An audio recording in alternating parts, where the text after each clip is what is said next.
ত্রয়োদশ জাতীয় সংসদ নির্বাচন ঘিরে দেশ জুড়ে চলছে উৎসব মুখর পরিবেশ। সাধারণ মানুষের পাশাপাশি শোবিজ অঙ্গনের তারকারাও সামিল হয়েছেন এই গণতান্ত্রিক আয়োজনে।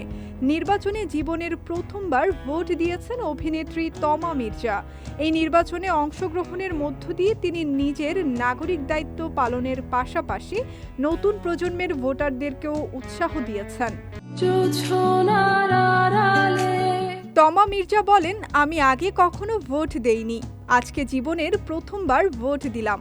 যারা এখনো ভোট দেননি দয়া করে ভোট দিতে চলে আসুন। ভোট আমাদের অধিকার, এই অধিকার সবারই প্রয়োগ করা উচিত। তিনি আরও জানান, আমি চাই যে ইন্ডাস্ট্রিতে আমি কাজ করি সেটি সঠিকভাবে কাজ করুক। যারা সরকার হয়ে ক্ষমতায় আসবে তারা যেন শিল্পী ও বিনোদন ইন্ডাস্ট্রির কল্যাণের দিকে খেয়াল রাখে, এটি আমার প্রত্যাশা। তমা মির্জা রাজধানীর বাড্ডায় মহানগর কলেজ কেন্দ্রে গিয়ে ভোট দেন। ভোট প্রদানকালে তিনি বলেন, দেশের জন্য ভোট দান শুধু অধিকার নয়, এক ধরনের দায়িত্ব। প্রত্যেক নাগরিককে তার ভোটাধিকার প্রয়োগ করতে হবে যাতে দেশ সঠিক পথে এগোতে পারে।